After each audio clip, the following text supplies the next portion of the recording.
Hi, everyone. Happy Thursday, and welcome back to Sin City Crypto. My name is David. I'll be one of your co-hosts, and today, like every single day, we're coming at you live. Sometimes from our studio, sometimes from our homes, sometimes from other places. Today, we have a packed show, man. We have huge news from Twitter, even huger news from Coinbase, as they just dropped a bombshell, a layer 2 on Ethereum, called Base. What does that mean? Will it gain adoption? We're going to discuss that. We're also going to talk about a lot of other things, including Bitcoin layer 2s. What? We have a very special guest, a first timer on Sin City Crypto, Vic Laranja. Damn. Hailing from Canada. Canada. Will be joining us. Joining us. For our live show. What show? Here's Robin. That's me. Hola! It's your boy, Big Rob, back in the house. Welcome to Sin City Crypto. If it's your first time checking us out, how the hell did you find us? But we are an entertainment-focused cryptocurrency channel where we take old, boring, and stale crypto news and information and we package it up in a fun and sexy way to not bore you to death with memes, GIFs, and jokes that have nothing to do with crypto. And gifts. Yes, that's right. I said GIFs. Gifts and gifts. Are we going to play the new GIF? The same GIF we've been playing all week? I know. Okay, in case y'all are wondering, before we go live, David's like, I'm not playing it again. I'm like, play it again. He's like, I'm not playing it again. And I'm like, play it again. If you guys want to see the Bitcoin drumming in the car solo with the lady banging on the window, put a one in the chat. Okay. We'll wait to see what the chat thinks. Bitcoin pumping or what? One already. Bitcoin is at 23.8. Right at the same spot it was yesterday. So not a lot of movement. But yes, we'll get into the markets here in a little bit. But first, if you're new, say hello in the chat so we can drop an hola back at you. I'm just going to go ahead and say it's hola without the H. Oren Bowers. Get that H out of here. OLA. Thank you. All right. The whales have spoken. The whales have spoken. Oh, yeah? Not for you, Robin. It's for our whales. For our community. Rocco. Oh, yeah? What is it? Cue the laptop. Okay, let's do it.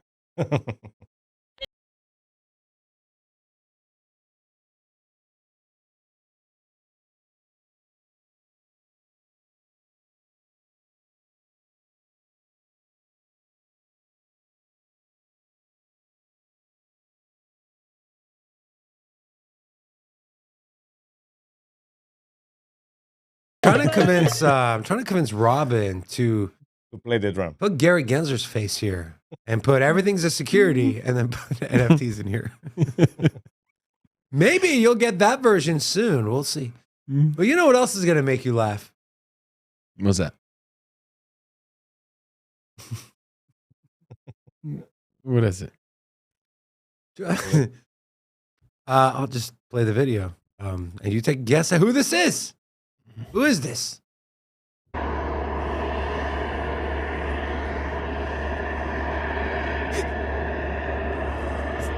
You know what? It's time to upgrade to escalators into Air Force One, right?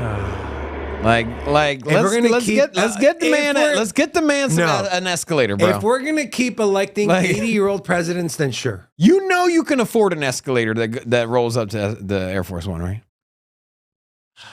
Or maybe like one of those like little elevators, you know, like they have at the like a one-person elevator that just like. Can you imagine if we were in like a communist country and we're making fun of the president walking up? We'd probably be shut down in 2 seconds. Land of the free. So, Rob, do you remember there was a Wall Street Journal article that said, here's how to save some money, skip breakfast. You remember that? No. You don't remember that? No. Oh, my God. Should I? Bro. No. Yeah. Come on. You had to have seen that, dude. I'm not a big eggs guy. It was, breakfast. but it wasn't I enjoy about eggs. eggs. From time it to was time, a Wall Street Journal article. Okay. Okay. And I'm trying to find it because I retweeted it. And it's going to play along with what I'm going to show next. If I can find it. Yeah. So right here. Right here. To save money, maybe you should skip breakfast. Right? Yeah. Yes. Wall Street Journal, Gabriel Rubin. And so this is what would happen if we skip breakfast. By the way, my brother went to high school with Floyd Mayweather's son. Floyd Mayweather lives in Vegas. And he said he went over to his house and his buddy, Floyd's son, was showing him, giving him a tour of the house. And he said he walked by Floyd's room and dude is sitting on the bed with piles of money, saran wrapped on the bed, and he's just listening to music, just sitting there. I was like, yeah. Sounds like some Floyd Mayweather do, a little off. And then this right here, bro. A man in Massachusetts is facing criminal charges in connection to a secret crypto mining operation in a school. It was discovered beneath the building during a routine inspection. Is this person a legend? Let's take a look. I haven't seen this yet. Look at these exclusive images from inside this secret operation buried in a crawl space at Cohasset Middle High School.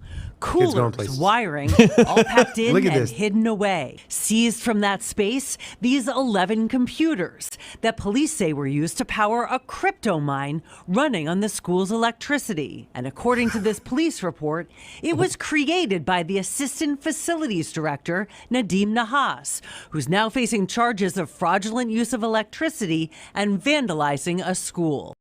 Look at these exclusive images from inside this secret operation buried. Oh man, I thought it was a student. I guess it wasn't. Well, you know what? If you make here's the thing, man. If you're making what was it, like $14 an hour as a janitor at a school, and you're sitting there and it's late. Let me think about it. Okay, you're How about we applaud? Man, this place has a lot of power running into it. You're over here cleaning you're cleaning the hallways. The place is completely empty. You're like, if I just plug in a couple miners here, ain't nobody gonna find out that these. Yeah. I thought it was a student, bro. I was so much more impressed when I thought it was a student. Obviously, still pretty cool. But should this person be charged criminally? It's still illegal, right? Yeah. I would be in mind for at least a few years. I mean, it depends. Like, should he have a harsh punishment? I don't think so. I mean, the dude's just trying to make a living, Oren Bauer said, "I work for CCSD. That's exactly what they make." Damn. Oren Bauer's Vegas local. Oren, if you are, you're not a weirdo. If you want to stop by the studio, hang out with us during a live show, please. We'd be more than happy to host you. All right, let's get into the markets. There is a new member also would like. There is? Recognize. No, it's a Man, 4 we month. need to- 4 month. Oh, Heinz Crypto, member 4 Now months. you need to recognize. So all the members, the new members, the ones that keep renewing. Well, when you're a ones that are 4 month upgrading. member, that means you don't just take Jimmy's hand out and just let it expire. You re-up that thing. That's so right. thank you, Heinz. Appreciate it. Hola! If you're new here, say hello so we can drop an hola back at you. Do got a few new people.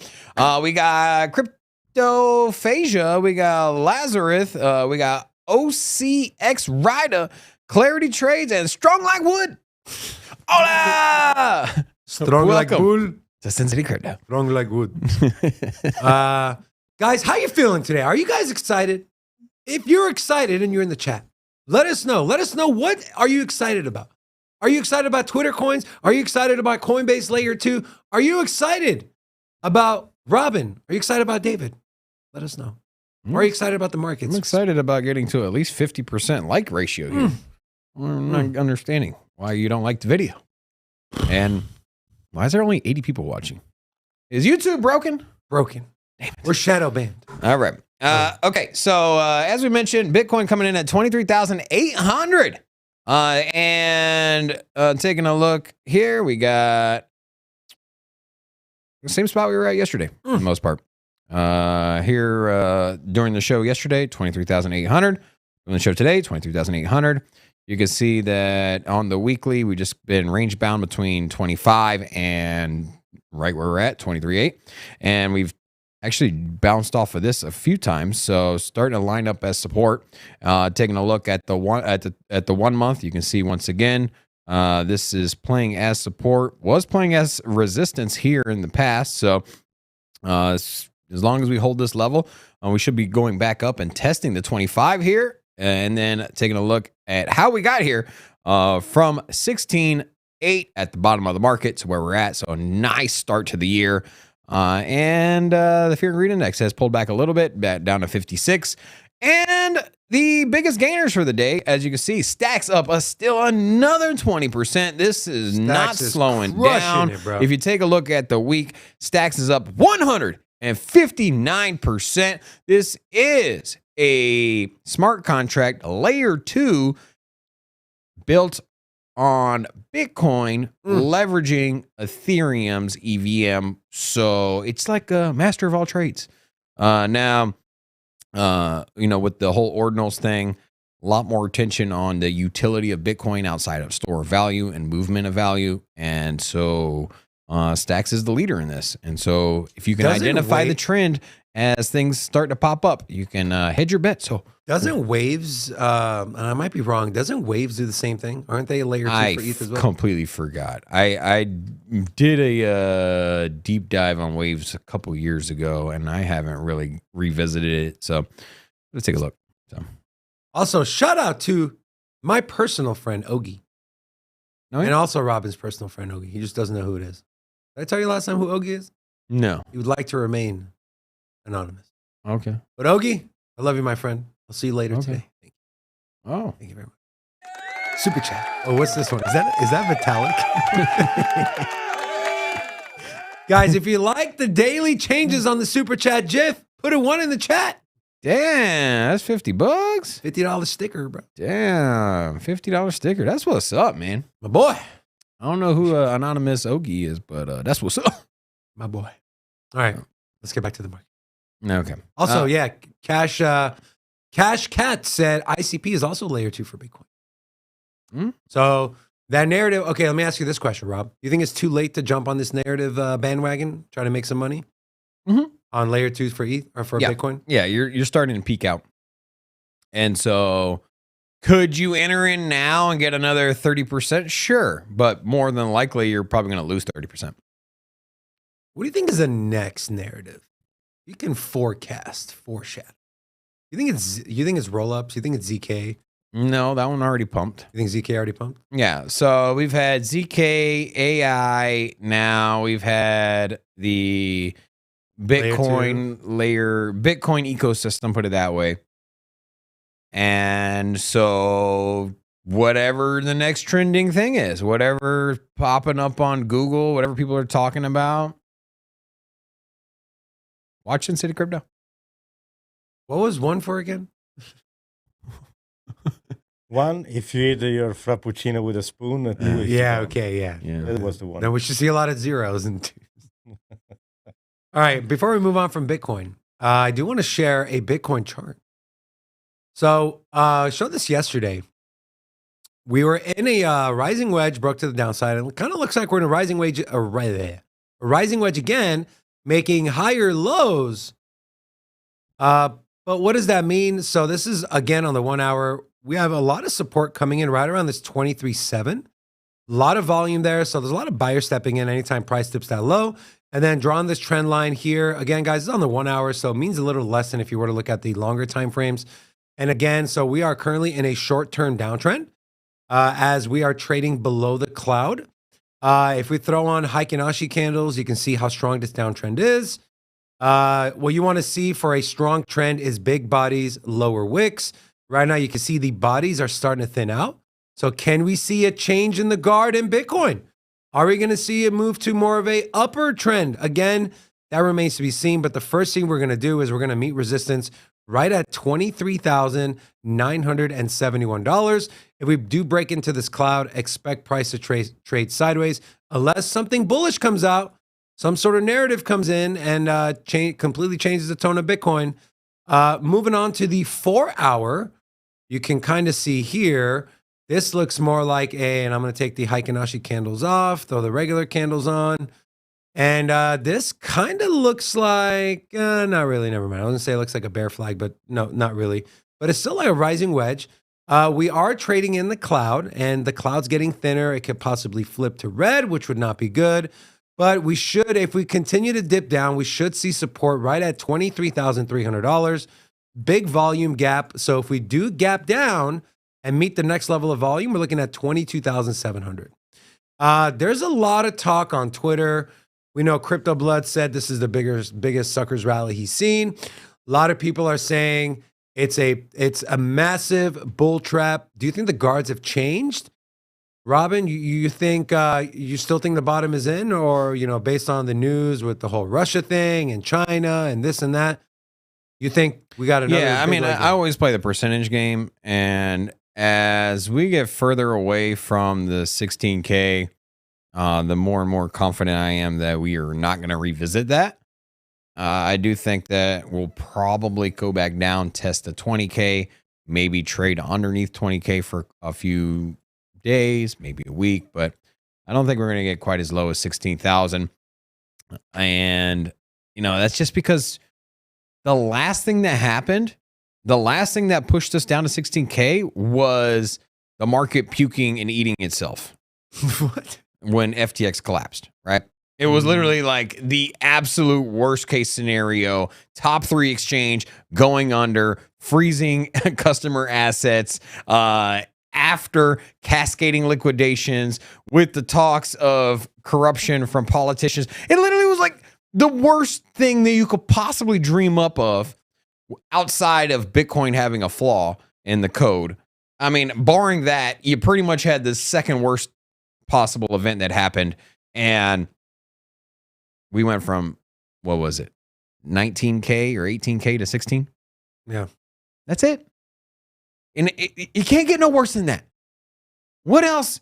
I mean, maybe if the U.S. banned crypto, which is not going to happen, and if it does, it won't happen immediately. That would be something that would take some written out policy and implementation. But yeah, it's just, we bottomed. That's it. And if we didn't, there's a 5-10% chance we go down to 15K, 12K. But even if that's the scenario, even if that happens, how long do we go down there? Yeah. It wouldn't even be that long. Remember, the halving is coming in March. Now, it can variate. The halving is coming in March of 2024. Well, here's the thing. And there's only a year left. No, it might. Rob, hear me out. It might come sooner, bro. Well, it's lined based up off of the block height. But right now it's lining up. It was March, June, and then it moved down to May, then it moved down to April, and we're right now we're at March 28th is the expected date, and so it might come early March, it might come February, but as you get closer to the halving, the less fluctuation, right? Because there's less blocks that can adjust the time. And so if we looked at it 2 years ago, the date would it would dramatically vary. Now that we're getting closer to it, you're going to get less deviation and more certainty that it's going to happen. Because essentially it's how long it takes to produce one block, because it's a certain amount of blocks to get to the halving. And so if I produce the next 10 blocks 10% faster, we get there just a slightly faster, vice versa on the longer side. So, yeah. Anyways, it's a year away, a year and 1 month. That's where we're at. And if we're not going to hit 16,000, we're not going to go back down to 15, 14,000 in a week, right? I mean, we theoretically could, but realistically, if we were to revisit those lows, it would probably be over the course of 2 months. Then you're at 11 months to the halving. And what I'm saying is that the runway is running out, and the halving is getting closer. And we know as you get closer to halving, you're getting farther away from the bottom. And so even if we do go down and retest the bottom, it ain't gonna be there for long. At most 3 weeks, a month, because we're going to start preparing, man. We're going to start preparing for the halving. Investors are going to start putting money in the right places. Miners are going to start preparing for the halving too. Especially if in that same theoretical mindset, if we're 8 months away from the halving and Bitcoin's at 14,000, what do you think investors are going to do? They're going to be like, yo, halving 8 months away. I need to pile in on this, bro. Flash sale, right? Right. So for that reason, I truly don't believe we're going to go back down there. And if we do, it will only be for a short-term window, very short-term window. But I do think we'll test the 20K mark again. I want to talk to my friend Chase here for a second. Chase said, I came in a couple months before the top, and obviously didn't get to sell enough. So hopefully this bull run is the one. Let me tell you, bro. You came in at the right time. I bought tops before. Trust me. The only way you lose money is if you sell, or if you have money in terrible projects that are not going to come back. But if you got your money in Bitcoin, ETH, the top layer ones, what you don't want to do is you don't want to get your first exposure to crypto at the bottom of a bear market where all you get is nothing but green candles, right? You imagine if your first exposure to crypto would have been in like 2020, like January 2020, where everything was 80% off of its all-time highs and it was nothing but green candle, 2x, 3x, 5x, 10x, 100x, everything. You're just like, bro, this is so easy. If you entered in right 2 months before the top, you're like, wow, this is expensive. And then you see that you literally are, your first exposure to crypto is just this pandemonium, just people just getting wrecked and like just streets are on fire. Like, whoa. And if you entered in at that time, you saw that chaos and those liquidations and that pandemonium. And now you're going through the bear market, bro. You literally have the perfect scenario of experience right there. You're set up for success. I think Rob brings up an important point. If it's your first go around in crypto and you have this 8 months of euphoria, right? You're going to get reckless with your money. You're going to go draw on your credit cards to buy crypto because you've never seen a bear market. You think, oh my God, it's just going to continue to go up. And then bam, you get wrecked. So if anything, that's a blessing in disguise. We talk about this all the time as far as our business. We launched right at the tail end of the bull market. And yes, has it been harder to grow? Yes. Has the viewership dropped? Yes. Growth is slow? Yes. But guess what?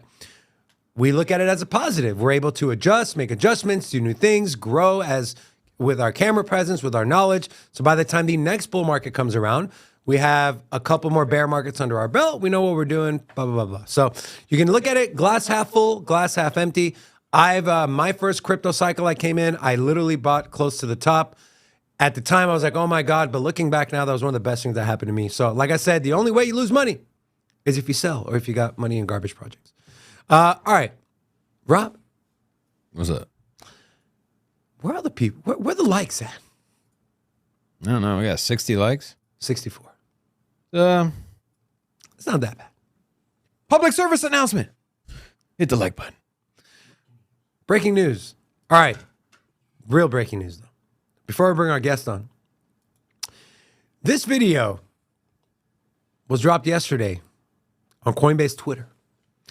You know, Coinbase does weird things like, hey, let's just throw a QR code on there for a minute and pay $7 million.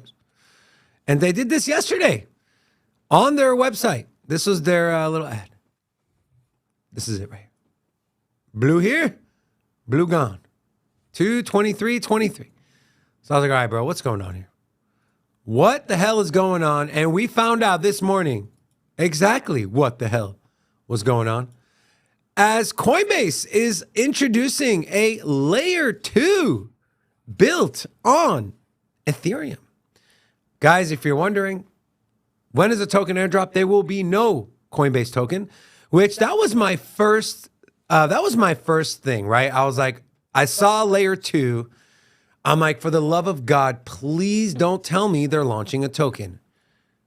And what were your initial thoughts before reading any news? You heard Coinbase is launching an ETH layer 2, Robin. What was the first couple things that went through your mind? They're going to do the Binance Smart Chain the right way. That's the first thing I thought. Oh, okay. Will you expand on that? So Binance Smart Chain was to facilitate the void that the Ethereum network had. One, scalability, transaction cost to utilize the network, and extremely slow throughput. Binance sped that all up, basically took what Ethereum was known for and went further down the line and had the upgrades already implemented from the get-go. So it was a little bit more scalable at the time. And when users didn't want to spend $200 to facilitate transactions on the ETH network at the height of the bull market or during the run-up of the bull market, they used BNB. Now, problem is BNB has BNB as the token, which is issued by Binance. So if that's if it's issued by Binance, we know if Coinbase would do the same thing, you know what the SEC would say, right? Hey, security. That's security. And we saw that Coinbase basically got shut down just from simply saying that we're going to offer staking, right?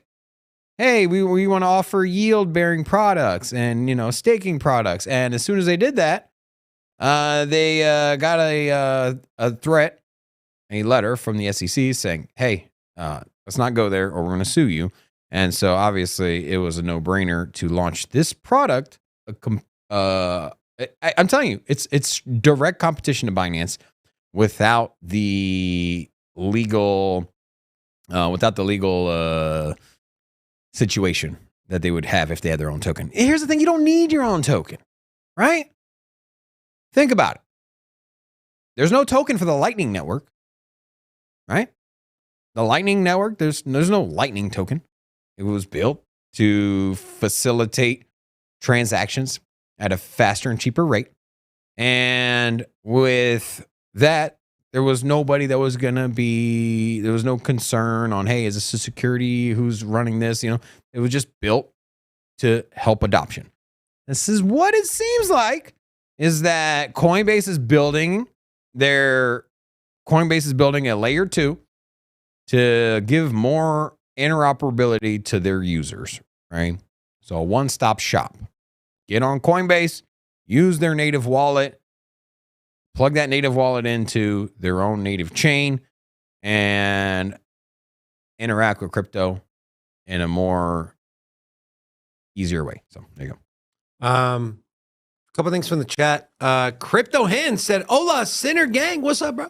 Yep. Speaking of gang, where is Why You Loud? Remember Why You Loud? Every time you come in here, you would just say gang. Yeah, he was in here like earlier this week, a couple days ago. Yeah. We also have another super chat. Sean Burns Jr. said, "Can we get a shout out to the truck drivers? The people that literally keep this economy alive, truck drivers. Thank you guys so much." I remember driving down the road as a kid and be like, and then they look at you and be like, "You're an idiot." Yeah. My brother always shook his head. He's just like, "Stop it." Yeah. And I'm just sitting there, doing the horn honk move, Will you scroll up, Rocco? I wanted to read the rest of that super chat real quick. Said, "Can we get a shout out to the truck drivers like myself? Always listening, rarely comment, and tell us what we should do with the like button. We'll keep telling you what you should do, and you should hit it, but not twice, because if you hit it twice, that's not nice. Wait till you get to the truck stop to hit it, though. Hit it 3 times. Yeah, there you go. The truck stop. Yeah. Also, Geronimo says, Coinbase bends over for the SEC.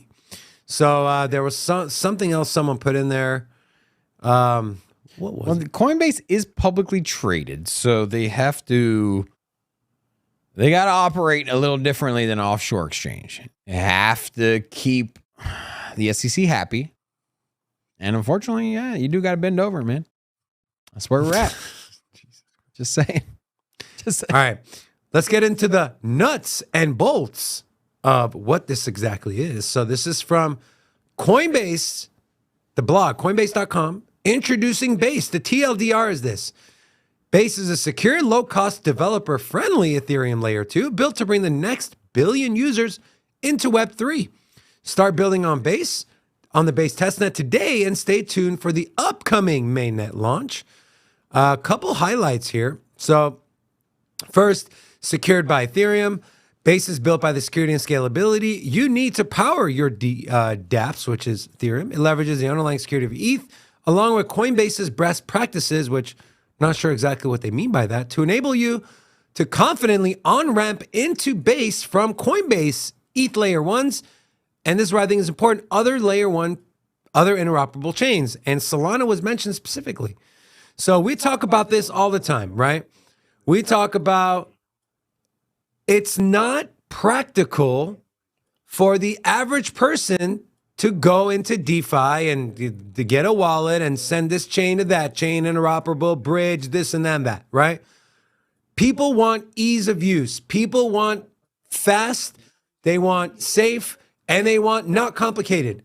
And face it, guys, right now, as it stands, DeFi is complicated for the average user. For you, maybe no, because you read up on it, you watch shows like Sin City Crypto, thank you very much, and you have the desire to learn. But someone who doesn't have the desire to learn, they don't have time, they don't care, the person who works 2 jobs, person with a family, they date, like we had someone in the that DM'd us on Twitter that said, hey, I don't have time, but I want to make a better life for my family. I want to make investments, put my money in the right place. For those people, it's not practical. And so, yes, I get it. Some of you are like Coinbase equals BlackRock equals ETH equals this equals that. I understand. But at the end of the day, if you want this thing to blow up and you want adoption, we need to make it more simple. You can't tell people, hey, the only way you can hold your money safely is to memorize 12 words. And if you lose those 12 words, every single dime you have is gone. Well, I just say, here's the thing. What's Coinbase known for? I mean, like, why do you essentially recommend Coinbase to your friends when they have no exposure to crypto, right? Because one, it's easy to use. It's pretty safe and reliable in comparison to some other exchanges. But easy to use is kind of the go-to. Friendly. It's user friendly. Yeah. And so what I take away from this is that what they're going to do is they're going to give people exposure to smart contracts, people exposure to the Ethereum network, people exposure to interacting with Web3 and dApps in a user-friendly way. I'm telling you that they're gonna do that, right? That's what they were trying to do with their NFT platform, was to have more of a simple kind of a user-friendly experience. And here, yeah, but it did fall flat. Woo! But yeah, that's because you're not only did it fall flat, but then it got ran over by one of those steamrollers. Oh yeah. Now, do you think this will fall flat too? I don't think so, man. I don't think so either. I don't know. I think like this has more of an excitement to it. And obviously, guys, it's going to be centralized. They did talk about, and we'll get into the nuts and bolts here in a couple seconds. But before we get into those nuts and bolts, I'd like to bring on first timer on Sin City Crypto, Vic Laranja. Vic, how you doing, my friend? What's going on, guys? What's up, Fantastic. bro? Welcome to the Sinner community, my friend. We're excited to have you. Guys, we met. So I did an ATB with Vic. I was super impressed with his knowledge, very well spoken. I reached out to him and said, hey, bro, we need to have you on the show. So, Vic, to those of you that don't know who you are, and do you mind taking some time, tell us a little bit about yourself, how you got into crypto, and what people can expect to find when they come to your channel? For sure, yeah. So I'm a content creator, primarily short form content. So like TikTok, YouTube Shorts, Reels. I do also make YouTube long form. But essentially, I just got into crypto around, I was there for the 2017, 2018, but I just threw like $50 in the pot at the all-time high then. But it wasn't until like 2020 when I really got into crypto, and it was around just when the pandemic started. And I just got super scared of a bank run happening. I just, did the math on like the FDIC and just went down this super deep rabbit hole during the first stay-at-home order. And I was like, oh my God, I got to get my money out of the dollar. So I went into Bitcoin, Ethereum, and XRP at the time. And, I didn't mean for it to go up. It just did. So I guess that makes me kind of smart, but it did. So I reaped the rewards there. And then the rest is history. It just, it sucks you in especially when you're winning, especially when it's a bull run, everyone's like, oh yeah. And everyone's getting really excited and wanting to learn and wanting to be a part of it and wanting to learn the next thing and the next thing. And Web3 is just this like infinite pool of knowledge. You can never know enough because there's always something new coming around the corner. And then I started talking about it in my content, making TikTok content that started picking up and doing really well, started getting noticed. And now I'm just kind of part of the voices that chatter around the industry. And just like wanting to simplify, complicated perspectives for people who might not have the time or energy or even like the bandwidth to compress some of this stuff. That's really what I try to specialize in, simplifying stuff and just giving like a different perspective that the echo chamber is dishing out at the time is kind of how I like to go about it too. Saying what everyone's not saying, essentially. And right. That's why I'm here. I think that's legendary that while everyone was FOMOing into toilet paper, you were FOMOing into Bitcoin and ETH. That was By the way, Vic, I know we did the show together. This is my co-host, Robin. Oh, what's up? Business partner. And the gentleman you spoke to earlier. He's known in Vegas as the Don. His family actually built the city, Rocco. Straight from the coast of Sicily. Yeah. Dope. Kidding, of course. All right, guys, please go support the guests that join our show. We linked Vic's YouTube channel to the description of this video. Go check him out. Also, go follow him on Twitter and TikTok as well. Vic, I want to get right into this Coinbase layer 2 thing, okay? What's your knee-jerk reaction when you heard Coinbase layer 2? Were you like, yes? Were you like, what the hell are they doing? What was your knee-jerk reaction to the news? It was really hyped up on Twitter yesterday. Everyone was all these projects were like posting that kind of like blue dot thing. Yeah. Just like hyping it up. To me, it's just the obvious next step, right? Like Binance has the smart chain. Coinbase never had their own chain. It's just the obvious thing they have to do next. I heard you guys talking about their NFT platform, which failed. There were so many NFT platforms coming out at the time, and I do feel like that's kind of a different breed of having an L2. And I think that the L2 method, rather than starting their own chain completely from scratch like Binance did, is a better way to go about it. Especially building on Ethereum, it just solidifies Ethereum's dominance as like the primary smart contract L1. And I just think it makes sense. Now, whether you trust Coinbase or not, I mean, that's up to the individual investor. Personally, I don't really use Coinbase. I just kind of stay away from it in general. But I think it's logical. I'll put it that way. Well, now, Rob and I were talking about this before you came on, and we're kind of in agreement. Whether you love or hate Coinbase, we need mass adoption, right? It's the only way the space grows. We need more people to come into our space. And I made the comment that right now, DeFi is too confusing for the average person, right? We had a member of our community DM us and say, hey, I got a family. I'm 53 years old. I don't understand technology like a lot of people do. I work 2 jobs. I just want to invest money for the future of my family. To those people, right, whether you love or hate Coinbase, do you not agree that things like this are necessary to bridge that gap between bringing in new users and making it easier for them to participate in the entire ecosystem? Yeah, I do, because Coinbase is a publicly traded company. This isn't some private organization. This is like they're traded, right? So it provides a lot of legitimacy there. Now, DeFi as a whole, by its nature, is super complicated. You're dealing with yield farming, liquidity pools, things that people don't naturally or instinctually understand. They really have to kind of go down this path of learning about it and understanding like more in-depth economics, or in our world, like tokenomics, in order to really like examine whether an investment makes sense or not. Because if you market a DeFi protocol in a way that, it's kind of just like, ooh, yeah, it's super easy and super clean, it could end up just being this big CeFi scam like we saw last year with like BlockFi and FTX and everything like that. So you kind of got to be careful with the whole mass adoption thing, because if you make it too simple, then it just becomes, it opens a lot of doors for Ponzi schemes and a lot of scammers to get in there and be like, yeah, like we made it simple for you. But then you don't really know what's going on behind the scenes, because in order for it to really, really work and be legitimate, it kind of does have to be complex, because DeFi is complex, right? Yeah, I can see a scenario where you have a new group of scams that, hey, you know what? Coinbase is pretty secure, but at the end of the day, you can still link your wallet. You can still use your QR codes.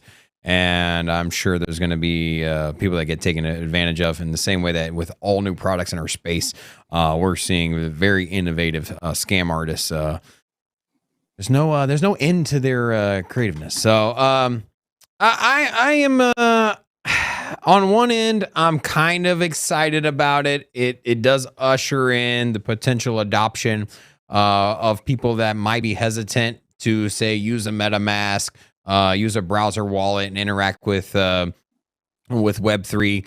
So the barrier for entry is there. I just don't know how much I take away from it. Like, what products or services is Coinbase's layer 2 gonna offer that you can't already easily do? At the end of the day, whatever loopholes or whatever hurdles you got to jump through to interact with DeFi, you're still gonna have to do it with Coinbase. They're just gonna make it look more presentable, right? Yeah. I mean, you think about when you use MetaMask wallet, it can get kind of confusing looking, right? For the first time you use it, you have different net, the Ethernet chain at the top, and then Binance one. And so looking at the tokens that are listed there on the MetaMask, that can be confusing. First time using a Uniswap can be pretty intimidating. So I'm sure they'll make it look a little bit more user-friendly with all kinds of little disclaimers underneath and tutorials. They do a pretty good job on doing educational videos on how to use products. Better than the Gary Gensler ones? I don't know, man. That man's got a nice budget, man. I don't know who's the graphic designer. Well, I mean, they did bring in $6 billion. That is true. It's pretty good. $6 billion, huh? $6 billion. Yeah. So Vic, we had, and I'm going to ask you this question, and it's going to lead into our next topic of conversation. But this whole Wells notice to Paxos, stop minting BUSD, right? Paxos is a federally regulated bank. They're regulated by the NYDFS, the New York Department of Financial Services, which is one of the hardest regulators to get on, essentially on their good side. And they were forced to stop minting and to essentially sever their ties with Binance. Do you think that is are they headhunting Binance, or is it a war on stable coins? Because they're trying to label BUSD as security. So, and CZ came out and said this is going to lead people like Binance to, instead of do dollar-pegged stable coins, Japanese yen-pegged stablecoins, euro-pegged stablecoins, Saudi Real, whatever the case may be. Do you think this is a war on stablecoins, specifically here in the U.S., and I know you're in Canada? Or is this, they're going after Binance, they don't like what they're doing, they're paving the way for Coinbase and for USDC and BlackRock? I mean, here's the danger, right? Is we don't really know the end game of their strategy. We can create theories, conspiracy theories of the end game of what they're doing, regulators, right? Because they're just attacking us or the platforms in our space. I mean, they're not attacking me personally, but they're attacking Kraken, they're attacking BUSD, Ripple. So why, right? Like, why are they doing that? We can come up with all these different theories. My theory has something to do with a CBDC. I don't really know exactly what their chess moves are and why they're making them, but like clearly they're chess moves. CBDC makes the most sense because that is kind of like the ultimate tool of authority, is controlling our money, actually controlling it, actually moving it where they want it to, because it's programmable dollars. And like if they have BUSD in the way, or USDC, because the BUSD thing happened with Paxos, and then the next day there was all this like FUD about USDC potentially getting a lawsuit from SEC, and then it didn't happen. It was just a rumor, but still there was that FUD there, And it leads us down the CBDC path because like what crypto is the biggest immediate lowest hanging fruit to take out for the SEC or the Fed, right? Is a stable coin. And they also have that whole Terra Luna narrative to ride off of, where they're like, stable coins can collapse and then ruin, wipe out $60 billion. So they have that ammunition to feed to the public to gain their support in this war to issue in a CBDC. But it could be a long-term destruction of the entire crypto industry play. We don't know. All we can do is kind of speculate and theorize. But what's really interesting about Gary Gensler is I was doing some research into him, and I was really interested in the fact that he taught blockchain at MIT. I thought that was really weird, right? So I kind of looked more into that section of MIT, and one of their biggest initiatives is having an open source CBDC. If you go to the website of the section of MIT that Gary Gensler taught with, right? They have a huge, enormous technical white paper on an open source CBDC, and it's like, is this why he's doing what he's doing? Connecting the or dots. Is it something else? Every time here, when you look at these these Marvel movies and those superhero movies, I'm going off on a little tangent here. You be careful, man. Marvel. But I'm just saying that the villain usually is part of the hero group in the beginning, right? And that's how he gets outcasted.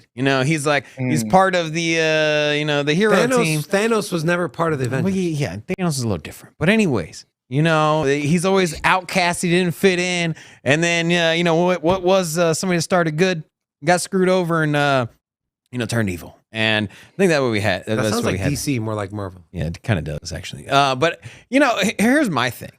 What we have here is we have the SEC is looking at institutions and the potential adoption of crypto and integrating it into not only central banks, but also through hedge funds, into Wall Street and into traditional finance. And right now, the way it's structured with the laws and regulations, we're not ready. We haven't really defined what cryptocurrency is. What it is and what it isn't. We haven't put a certain label or box on it. We've basically said Bitcoin's a commodity, sort of. In his mind, Gary Gensler has, though. He just hasn't shared it with us. And so what we're seeing here is we're seeing the SEC put the brakes, or essentially the branches of government putting the brakes on crypto because the U.S. isn't ready, right?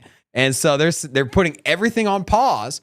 Unfortunately, they're putting it on pause because nothing's ready, but yet they're not making any progression into clarifying what crypto is and how it would fit in. Because ideally, if the services that we have now, our financial services, aren't set up in a manner to integrate crypto, then we should be progressive and lay the groundwork and the framework and help facilitate the integration of new technology.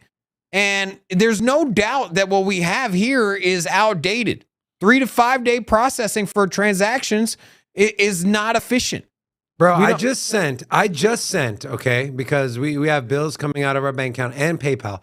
I just tried to send $300 from our business checking account to PayPal. It said it'll take 5 days. There you go, 5 days.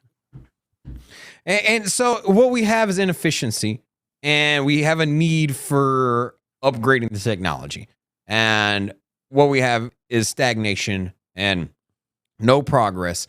And also, you also have the legacy banks that are happy making their money the way they have, and they're not open to change. And so with influence, power, manipulation, money, and friends that are in powerful positions and in Congress, they're purposely putting the brakes on.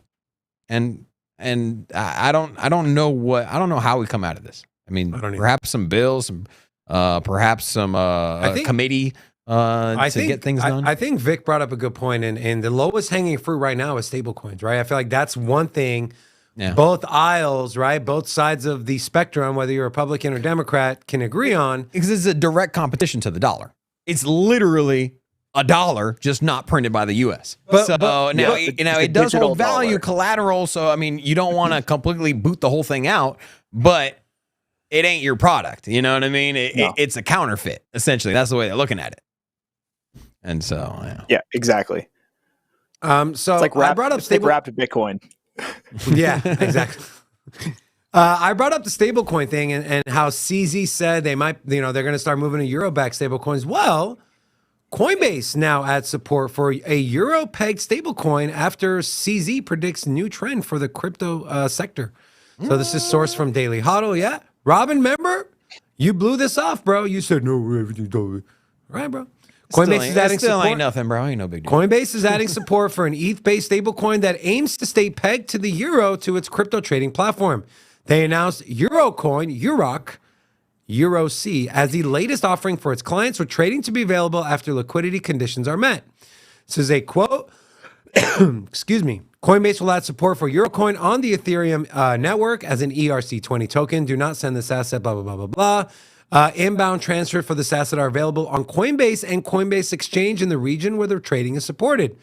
Trading will start as of yesterday, 9 a.m. Pacific, and if the liquidity conditions are met, they're going to expand trading on the EuroC USD and the EuroC Euro. I don't think this is competition to the dollar. I think this is more offering services to international clients that are more comfortable using the euro. That's my first take. But Coinbase doesn't really have a big international presence. No, I know, but I think this is their attempt to reach a broader audience. Right. Okay, Vic, are you Coinbase ain't going to stay U.S. forever. Are you along the lines of what Robin is saying, that they're just trying to, give more whatever to their clients overseas and grow their, business overseas? Or is this like, hey, we're legitimately worried about U.S. dollar stablecoins, we need to make a pivot here? I think it's more on the side of we're worried about USD stablecoins, but I do think it also is going to give opportunities to the European investors. However, no one really wants the euro right now. It's performed awfully in the last year. It's basically a peg with the US dollar when it used to be worth way more. So It's not like it's a good move to diversify what assets we have pegged, but at the same time, that asset kind of sucks right now, and it's really, really not doing well. There's a big war in Europe at the moment, right? And Europe's having this huge energy crisis. So Europe's not the best place, and the euro's not the best currency to have a stable coin and put all your money into it. I personally wouldn't touch the EuroC, but I agree. It's going to be nice for European investors because they think in euro a lot of the time, or they think in USD, but they're thinking in euro. That's their day-to-day currency. So that makes sense. And what does the chat think? Guys, do you think, put a 1 if you think the Euro USD, right? The Euro pegged stablecoin is because Coinbase is afraid of regulations, or they're just trying to expand their business? 1, if they're afraid. 2, expanding business. We want to know what the chat thinks. Vic, I want to ask you, just because I know you were in Canada, right? You're in Canada. Yesterday, we showed a video from your deputy prime minister talking about how they were able to quell protests by freezing people's assets, more specifically their bank accounts. And no, everyone hates our liberal government. Everyone hates them. Okay, I thought you were saying no, like that's not what she said. No. That's what they say. But I would take everything they say with a grain of salt. Like they're the worst. I don't know how else to put it. Like Justin Trudeau, his government are the worst. Has it been like that? This kind of government weaponizing the financial system as far as freezing accounts and control? Because from our perspective, and I haven't visited Canada in well over 15 years, so it's been a while. But is this been how it's been with control with government, or is it more of a newer thing? No, fundamentally, Canada has more strict regulations on a lot of things. So one example is alcohol. you can't go to the convenience store and buy alcohol. You can't go. There's only like 1 or 2 grocery stores now, and this is like really new, like in the last 3 years. But before that, no alcohol at the grocery store. You had to go to what's called, in Ontario, where I live, it's the LCBO, the Liquor Control Board of Ontario. It's its own dedicated store. And then there's the beer store, which is its own dedicated store. And these are government regulated stores to buy alcohol. You can't buy it anywhere else. Same with marijuana. Marijuana is legalized here. There's so many stores popping up. They're all regulated. Our healthcare system is super regulated, right? You guys might think, oh, it's great because like we don't pay for our hospital visits. Yeah, but like on the other side of that, when you have something that's privatized and for profit, it runs effectively, and like you go in, you get out, you get your stuff. Here, you might not have to pay for it, but if you have to go to the emergency room, you're going to be there for 8 hours, like minimum, because there's no staff. They're so slow. They have no incentive to actually do their job quickly or effectively. They're just like, oh, whatever, right? So regulation or overregulation in Canada is like a thing that we're kind of used to in a lot of different sectors. But the thing about Trudeau is like he is affiliated with the World Economic Forum, and that's where a lot of my distrust comes in, because he's just completely aligned with their values, and that's really scary. So I saw an article come out today where Google is working with the Canadian government to filter news. So they're doing a test group of 4% of randomized Canadians right now are getting filtered Google search results based on the news that Canada thinks is factual, which like we all know this scary. Whole. Yeah, it is scary. We all know this whole misinformation nonsense is like, we saw it during COVID. A lot of these medical professionals and doctors on Twitter were being shunned and were being banned because they didn't want the narrative to be pushed. We're seeing it come out in the Twitter files. Congress is grilling these ex-Twitter execs, being like, why were you in charge of saying whether that was information was true or not? This person's a veteran PhD expert in the field. You're just an idiot executive. How does that make sense? And they're getting grilled. So this whole misinformation thing is just proven to be agenda based, right? So not only that, but then we have this other bill, Bill C-11, and I think it didn't pass, and then they reran it as Bill C-12 and tried to get it passed. And essentially what that bill is trying to do in Canada is filter what our social media platforms are able to show Canadians. And it's kind of like it's mimicking, or it's expanding the reach and authority of a government body called the CRTC, which they control what goes on TV and on radio. So, like they make sure there's no like porn in the middle of the day, right? Or they make sure there's no swearing on the radio in the middle of the day or whatever, because like that's obviously not good. But now they're expanding their reach into Facebook and YouTube and TikTok and all these places. And if you go and you say something that the government doesn't like, then the algorithm is going to shun you, and your content's not going to get pushed. So that's the type of shit we're dealing with right now in Canada, is like an actual tyrannical, like sneaky tyrannical government that's just pushing this WEF I can agenda. see why you were wanting to hedge your your checking account savings and your hard-earned money, especially at the beginning of uncertainty when the COVID happened. Because I think all of us were kind of like, what is going on? What's next? Yeah. Here's what I'm curious about, right? With this whole trucker thing, people started GoFundMe's, and then the government shut that down, and people started sending crypto, and then the government started shutting their bank accounts down. So what impact has that had on Canadians as far as their perception of crypto? Has that driven more people to the space? Has that at least getting people to take a look at what cryptocurrency does? And yeah. Just side note that Gary Gensler in the chat. Yeah, that was funny.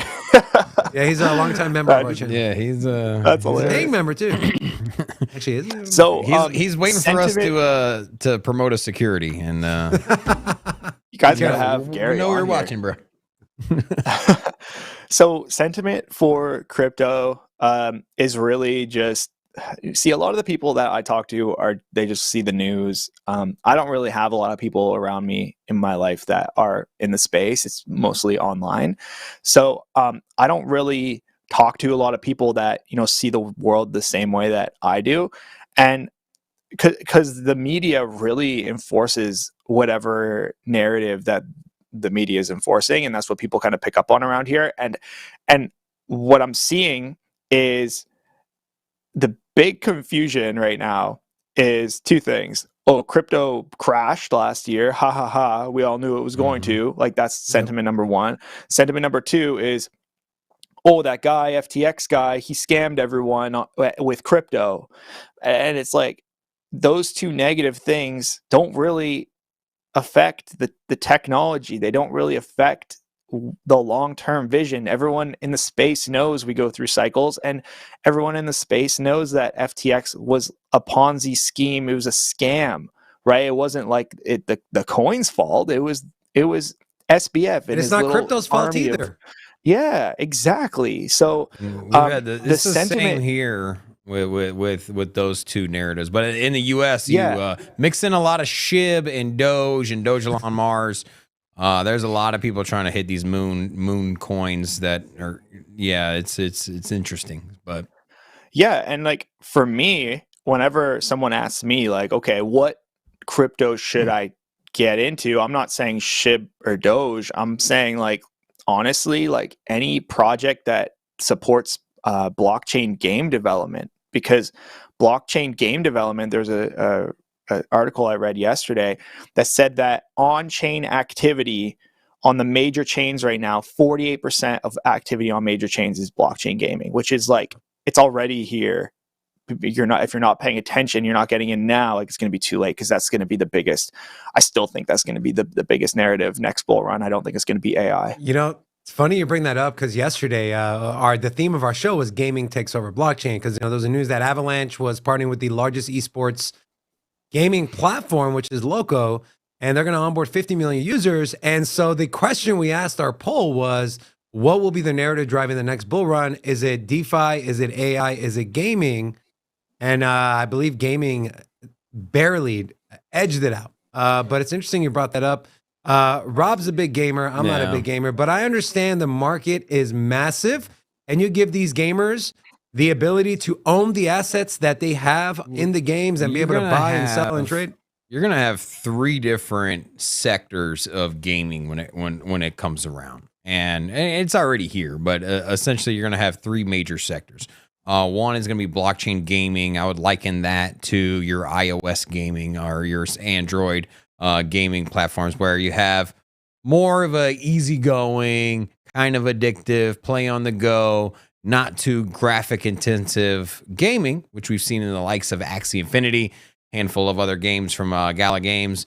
I think that is going to be massively successful. I mean, we see the popularity of Angry Birds and Candy Crush and a handful of other games, and how wildly profitable those were. On top of that, you're also going to have your traditional gaming that runs outside of blockchain. You're going to have your Call of Duties, your Fortnites. However, assets are going to be tracked on the blockchain. They're going to be turned into NFTs. And we've seen that whether or not you want to do a battle royale or not, you know what? The competition starts to play with battle royale. The users demand it. You're going to have to accommodate. And if you're selling assets, whether it's a skin or a gun or whatever it is, you're selling those assets and nobody gets the rights. Nobody can resell them and they don't have any value. You know what? The competition is going to offer services that outperform your services, and it's going to take clientele. That's going to be number two. And then number three, you got the metaverse. And so that's going to be interesting. So that's going to be kind of a hybrid of the other two. But I think the metaverse is so far out that I don't think that's going to be the next one, just because of. I mean, Facebook literally changed their name and said it's going to take 10 years. We're going to spend $100 billion. I think it's going to take 10 years. The technology to run that in a VR not just that, format, the hardware too, right? Got to catch up. Yeah, it's the hardware. That's where it is. But all right, gentlemen. I was playing. go ahead, Vic. I just want to jump in and just say this real quick before we switch topics. I was playing this. You guys heard of Grand Theft Auto RP, GTA RP? It's like you role play on these. I just know the servers. OG Grand Theft Auto, bro. Yeah, I know the 5. Okay, so Yeah. So Grand Theft Auto 5, obviously it's like the biggest game ever, and it's been out for a long time. So now there's these custom servers where you go in and you role play. So I don't know if you've seen these videos where like people are like police officers in Grand Theft Auto and they're like pulling people over and stuff. Yeah. So basically it's like this city where you have a job. So like you go into the city, it's a Discord server, you do like a job application, you like whether you want to be a police officer or an ambulance person or whatever. And then you go and you earn money by like doing crimes or like doing stuff, and it's real currency in the game because it's a custom modded server. You have items like guns and cars. You can buy a car for real US money. Like it's $200 to buy like a custom car.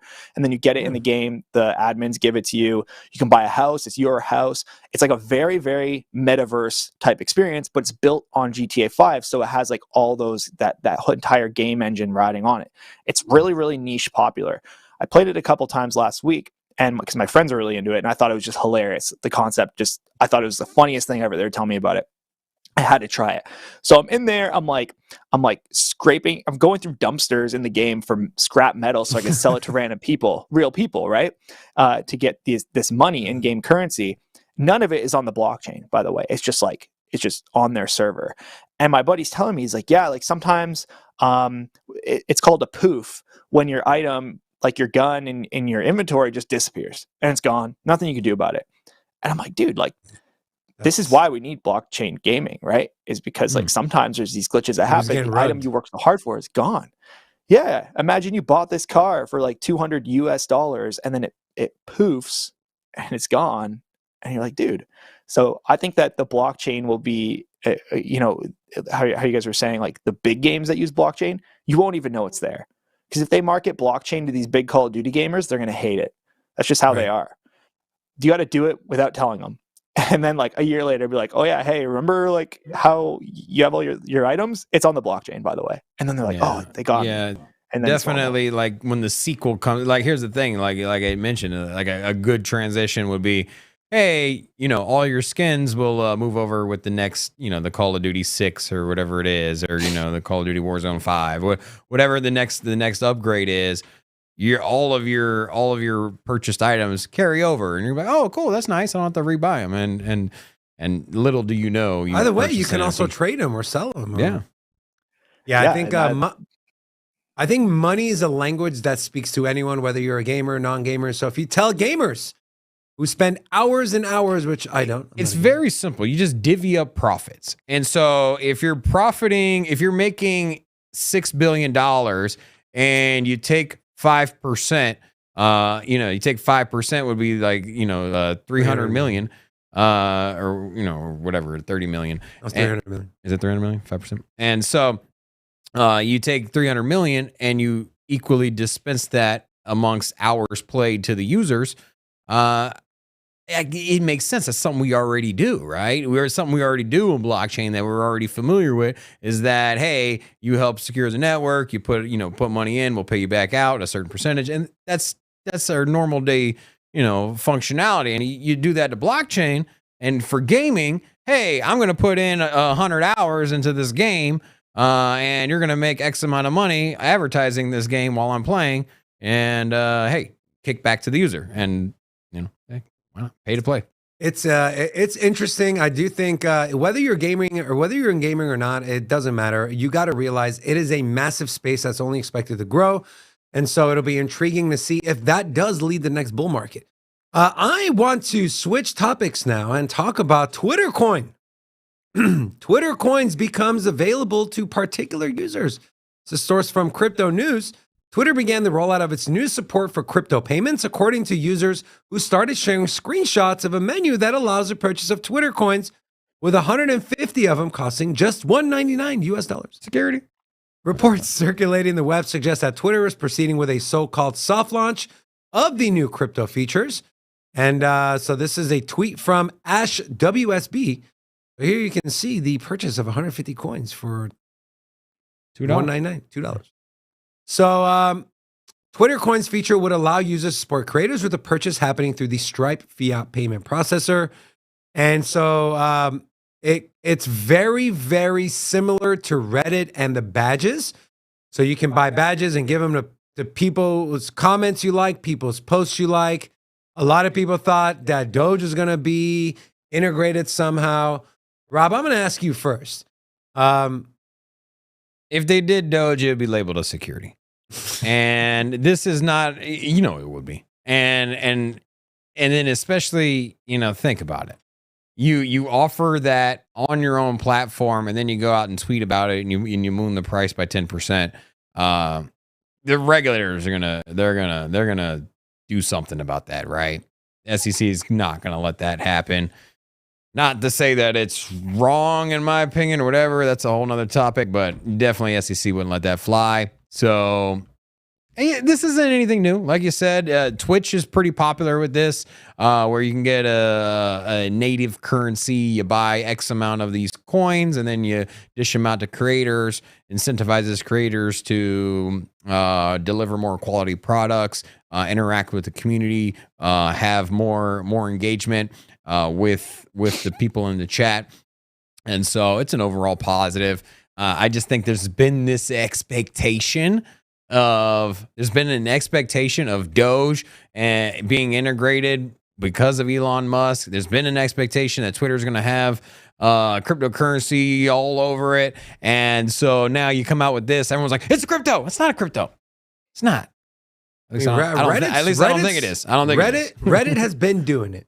And Vic, before I ask your opinion, I want to give a quick shout out to Strong Like Wood, gave a €5 super chat. Great show, great channel. Need to watch the rerun later. Thanks for the shout out. You're welcome. We'll continue to bring you quality guests and great content as long as you keep watching. So Vic, what is your reaction to Twitter Coin? Obviously, it's good for content creators, right? We're content creators. We create content. We put a lot of time, a lot of effort in.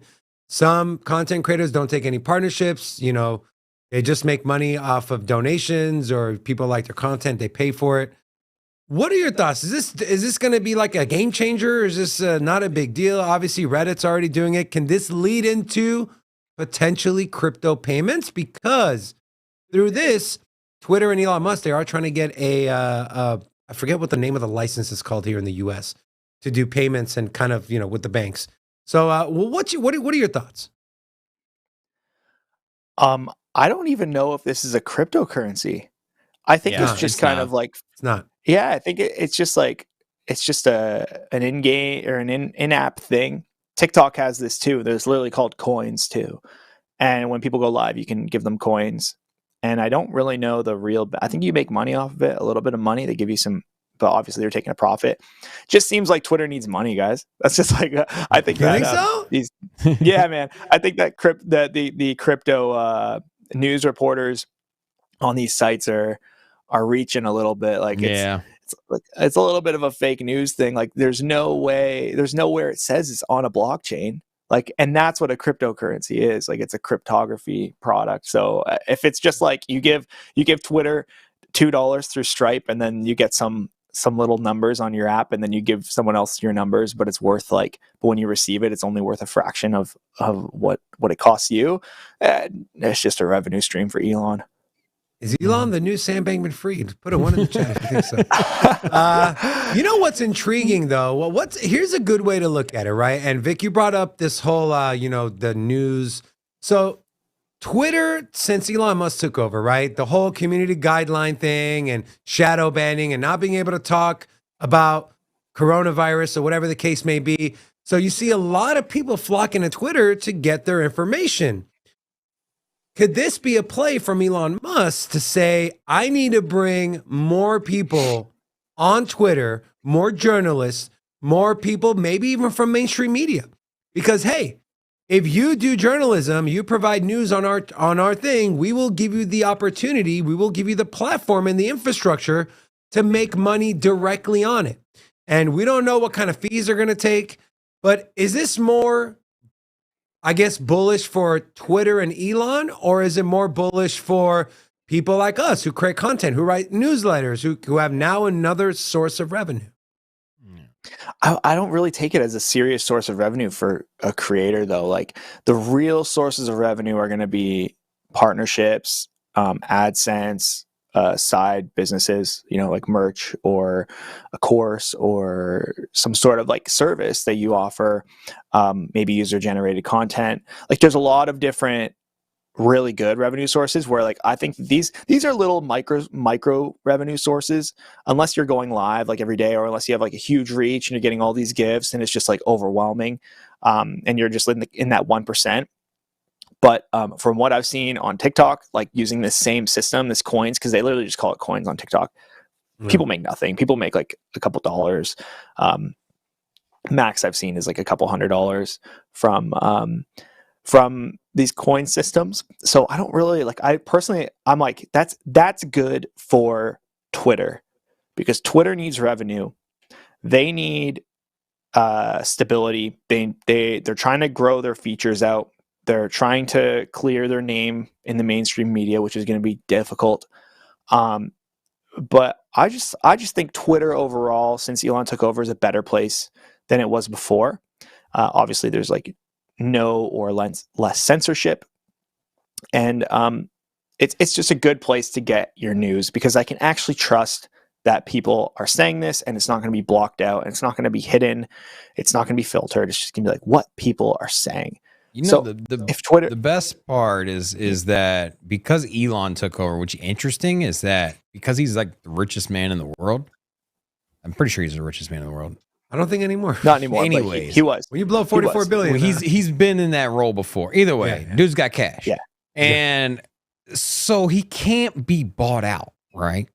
And so a company can't come in and be like, hey, we'll give you X amount of money, push this narrative.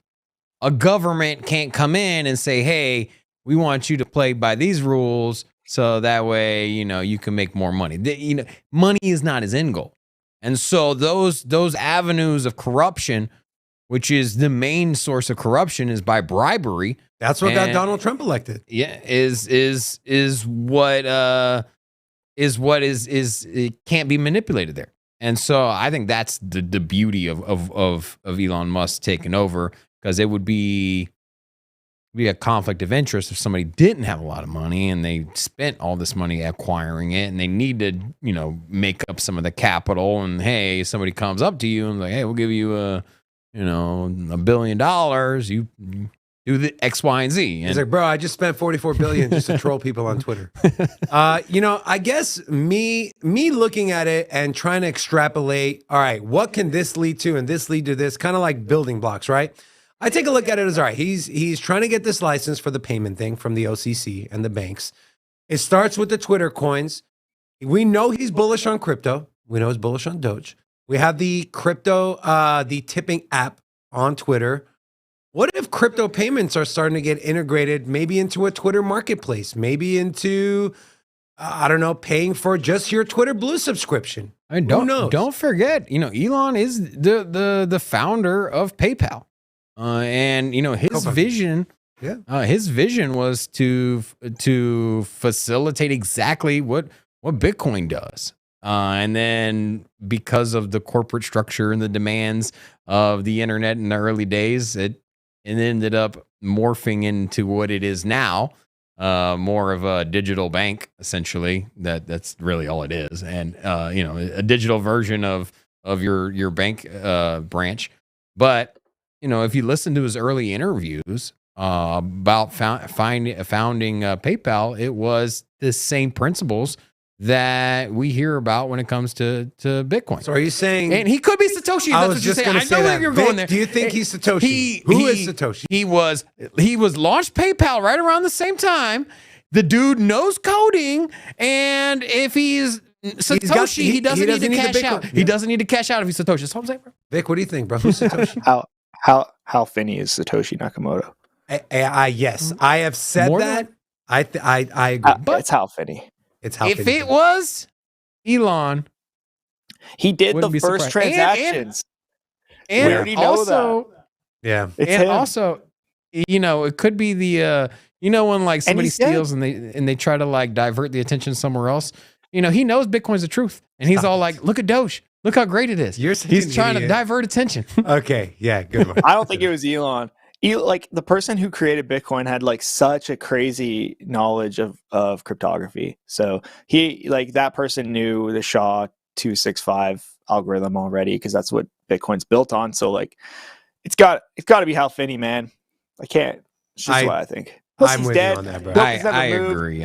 I like to throw out my little feelers, but yeah, just saying. Possible. Weird feelers. It is very fun to say it's Elon. It is very fun. You know what else is very fun? Thing. You know what else is very fun, Vic? Getting your opinion on barbecue chicken pizza. Are you a fan or not? Barbecue chicken pizza? Yeah. Can I swear on this show or no? Yeah. Oh, yeah. Go ahead. Yeah. I fuck with barbecue chicken.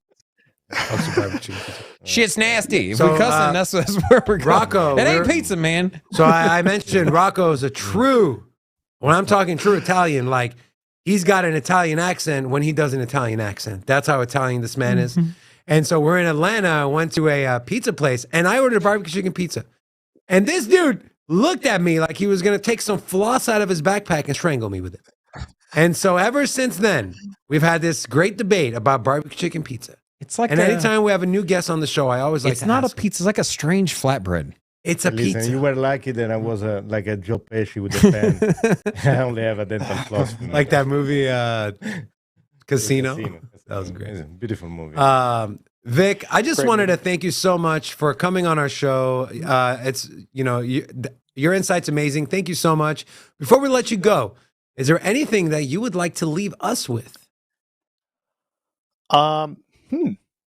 No, just thank you guys for having me. Like, honestly, it's great to chat with you guys. I've been on ATB with both of you separately, but, chatting with both of you at the same time.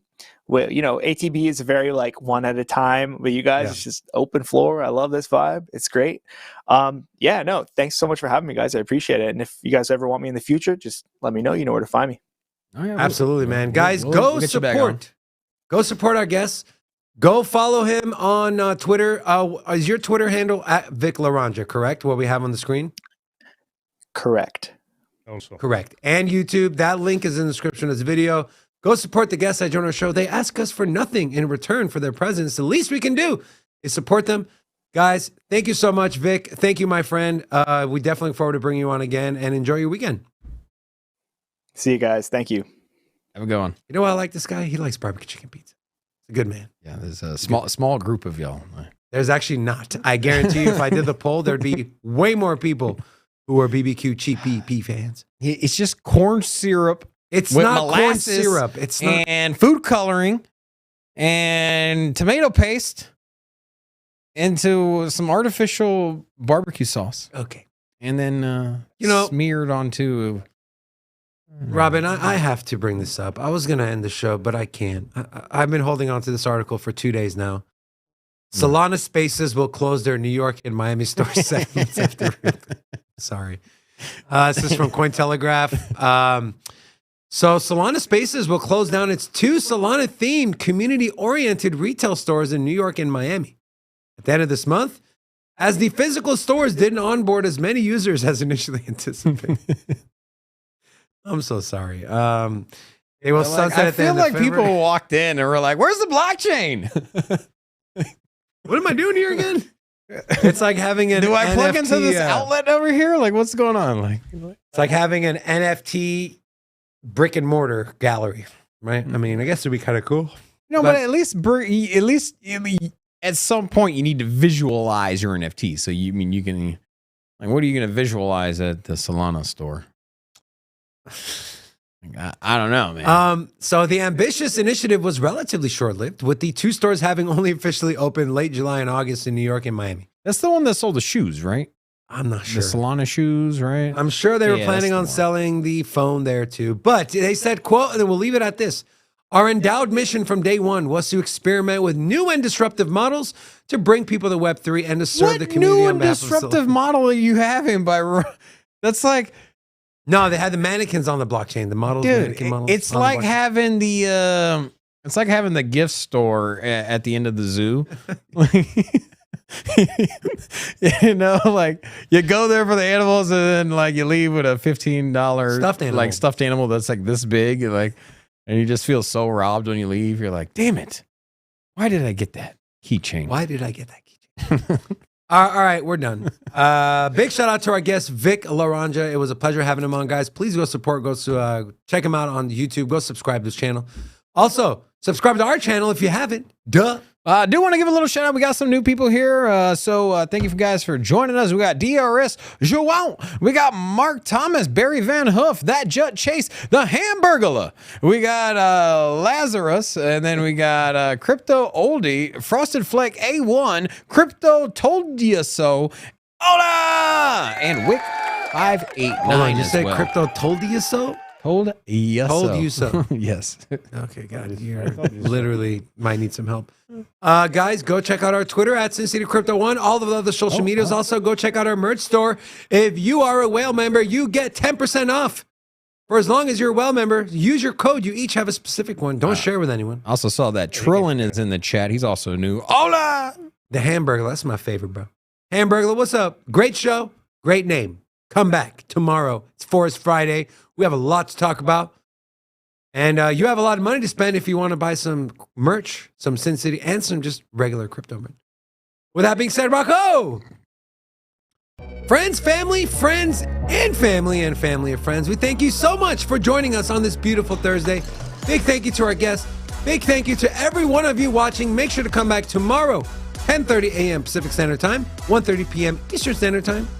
Until then, on behalf of myself, Robert, Rocco, and Kyler, we love you guys. Until tomorrow.